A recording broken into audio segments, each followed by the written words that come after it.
Professor David Miller's significant tribunal victory. Anti-Zionism is not racism.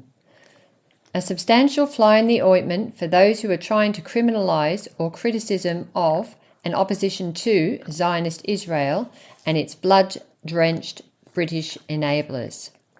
Although some arms of the justice system may occasionally play fair with those involved in anti-Zionist work, it is clear that our rulers are seriously contemplating a radical overhaul that would prevent the possibility of such outcomes in the future. We must continue to use every means at our disposal to bring the truth to the masses and to defend their right to hear that truth, while understanding that Britain's ruling class will increasingly ignore, rewrite, or bypass its own rules as its interests are more seriously threatened. Given the British government's encouragement to the forces of law and order to victimise those who support the Palestinian people in their struggles against the Zionist entity that is currently perpetrating genocide in Gaza, it is both welcome and surprising that two judicial proceedings last month actually upheld, at least to some extent, the right of people to express their support for Palestine and their opposition to Zionism and the Zionist state that is Israel. The first was the employment tribunal of sacked university professor David Miller. The second was a judge's refusal to jail 3 young women for the crime of wearing stickers depicting paragliders on their jackets at a Palestine solidarity demonstration. David Miller's employment tribunal. Professor David Miller was sacked 2 years ago from his post as a lecturer at Bristol University because he had expressed anti-Zionist views, much to the distress of Zionist-supporting students at the university who, as Zionists always do, tried to claim that his criticisms of Israel's founding ideology were anti-Semitic. David Miller went to the employment tribunal claiming unfair dismissal contrary to Section 13 of the Equality Act 2010, which protects an individual's right to hold and express, quote, philosophical beliefs, end quote. The tribunal accepted that anti-Zionism is a protected philosophical belief and that therefore Professor Miller's dismissal had indeed been fair.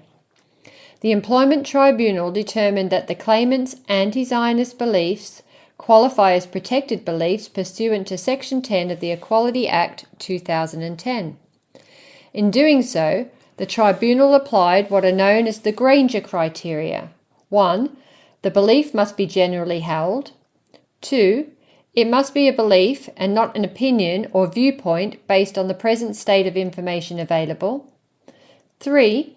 It must be a belief as to a weighty and substantial aspect of human life and behaviour. 4. It must attain a certain level of cogency, seriousness, cohesion and importance.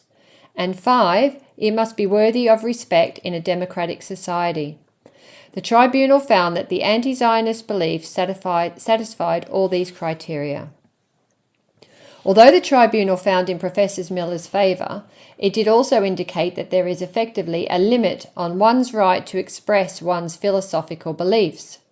While he was perfectly entitled to express them in the course of his work, whenever they were relevant to that work, his angry confrontations with students who were demanding his dismissal were felt by the tribunal to be excessively aggressive and justified halving the amount of damages he was being awarded.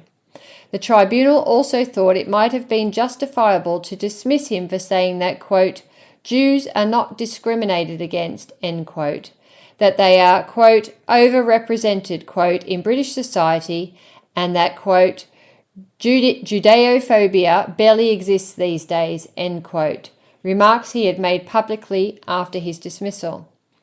Yet whether one agrees with these statements or not, it is obvious Professor Miller did not make these statements in order to incite hatred of Jews, and they would not have had that effect.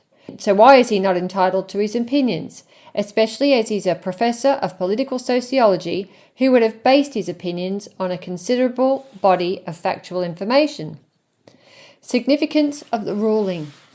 Professor Miller was nevertheless delighted with the Tribunal's decision. Quote, "I am extremely pleased with the Tribunal has concluded that I was unfairly and wrongfully dismissed by the University of Bristol."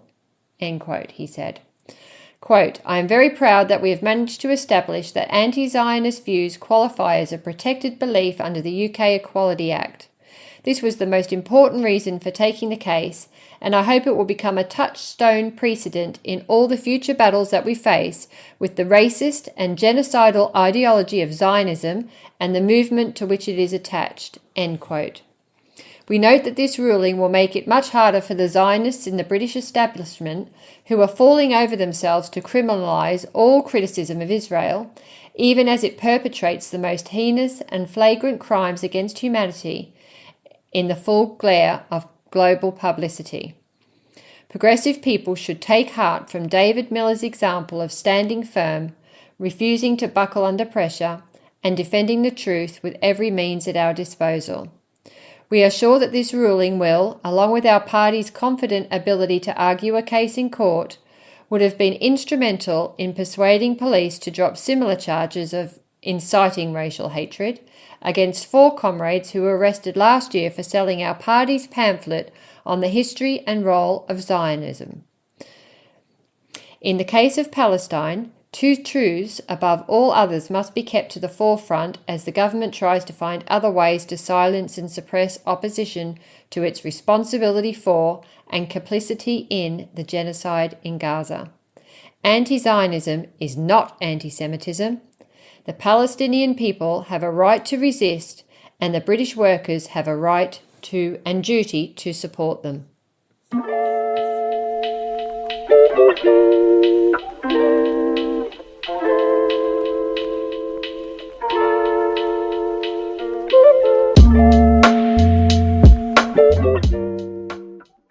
Thanks for listening to Proletarian Radio. We aim to bring you the best Marxist analysis on current affairs, revolutionary history, and theory. Do like, comment, subscribe, and share our content to help us reach the widest possible audience. We are a small organization with limited resources, and we need workers' support if we are to grow and fulfill our mission. If you are able to make a one-off or regular donation, no matter how small, please visit our website at thecommunists.org and register as a supporter.